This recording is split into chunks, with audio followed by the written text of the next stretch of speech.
اعوذ باللہ من الشیطان الرجیم بسم اللہ الرحمن الرحیم۔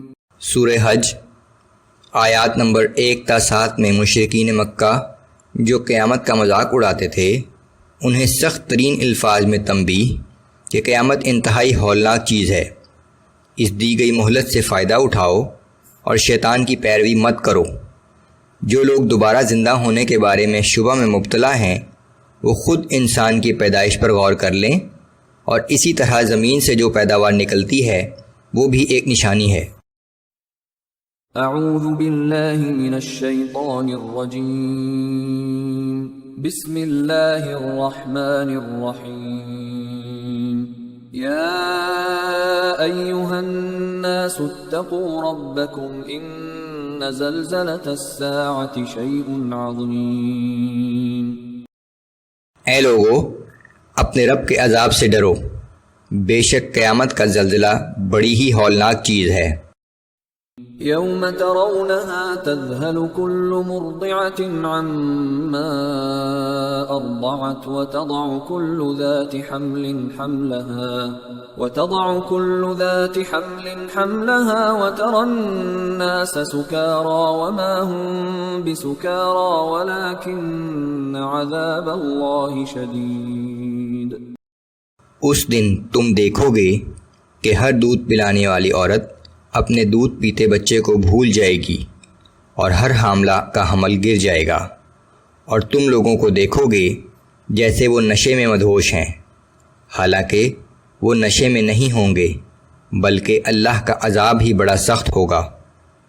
وَمِنَ النَّاسِ مَن يُجَادِلُ فِي اللَّهِ بِغَيْرِ عِلْمٍ وَيَتَّبِعُ كُلَّ شَيْطَانٍ مَرِيدٍ۔ اور لوگوں میں سے کچھ ایسے بھی ہیں جو علم و دانش کے بغیر اللہ کے بارے میں بحث کرتے ہیں اور ہر سرکش شیطان کی پیروی کرنے لگتے ہیں۔ کتب علیہ انہ من تولاہ فانہ یضلہ ویہدیہ الی عذاب السعیر۔ شیطان کے بارے میں لکھا جا چکا ہے کہ جو بھی اسے اپنا دوست بنائے گا تو شیطان اسے ضرور گمراہ کرے گا اور پھر جہنم کے عذاب کا راستہ دکھائے گا۔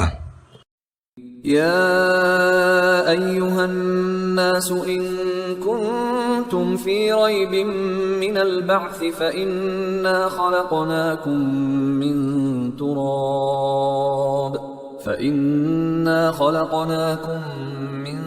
تراب ثم من نطفة ثم من علقة ثم من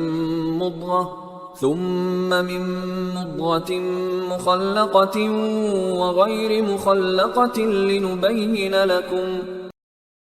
اے لوگو، اگر تمہیں دوبارہ زندہ ہونے کے بارے میں شبہ ہو تو اپنی تخلیق پر غور کرو کہ ہم نے ابتدا میں تمہیں مٹی سے پیدا کیا، پھر بتدریج پہلے نطفے سے جو ایک جنین کی شکل اختیار کر کے رحم مادر میں جونک کی طرح چمٹ جاتا ہے، پھر ایک ایسے لوتھڑے کی شکل والے وجود سے پیدا کیا جو دانتوں سے چبایا ہوا لگتا ہے، جس میں بعض اعضاء کی تخلیق نمایاں ہو چکی ہے اور بعض اعضاء کی تخلیق ابھی نمایاں نہیں ہوئی، اور اس بیان کا مقصد یہ ہے کہ تم پر اپنی قدرت و حکمت اچھی طرح واضح کر دیں۔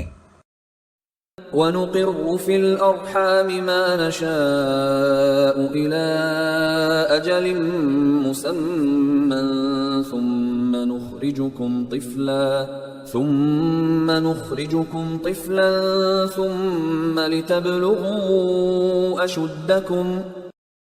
اور ہم جسے چاہتے ہیں ایک مقررہ مدت تک رحم مادر میں رکھتے ہیں، پھر تمہیں بچے کی شکل میں باہر نکالتے ہیں تاکہ تم اپنی پوری جوانی کو پہنچو۔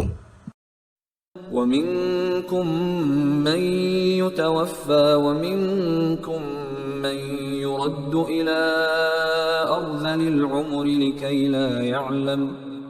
لَا يَعْلَمَ مِن بَعْدِ عِلْمٍ شَيْئًا۔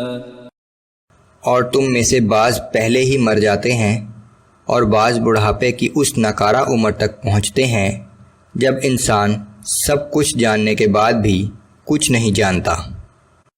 وترى الأرض هامدة فإذا أنزلنا عليها الماء اهتزت وربت وأنبتت من كل زوج بهيج. اور اسی طرح دیکھو کہ زمین بنجر اور خشک ہوتی ہے، پھر جب ہم اس پر پانی برساتے ہیں تو وہ لہلہانے اور پھلنے پھولنے لگتی ہے اور ہر قسم کی خوشنما نباتات اگاتی ہے. ذلك بأن الله هو الحق وأنه يحيي الموتى وأنه على كل شيء قدير. اور یہ سب کچھ اس بات کا ثبوت ہے کہ اللہ ہی حقیقی خالق اور رب ہے، اور وہی بے جان میں جان ڈالتا ہے، اور یقیناً وہ ہر چیز پر قادر ہے. وَأَنَّ السَّاعَةَ آتِيَةٌ لَا رَيْبَ فِيهَا وَأَنَّ اللَّهَ يَبْعَثُ مَن فِي الْقُبُورِ. اور یہ بھی جان لو کہ قیامت آ کر رہے گی، اس میں ذرا شک نہیں، اور یہ کہ اللہ قیامت میں ان تمام لوگوں کو زندہ کر کے اٹھائے گا جو قبروں میں جا چکے ہیں.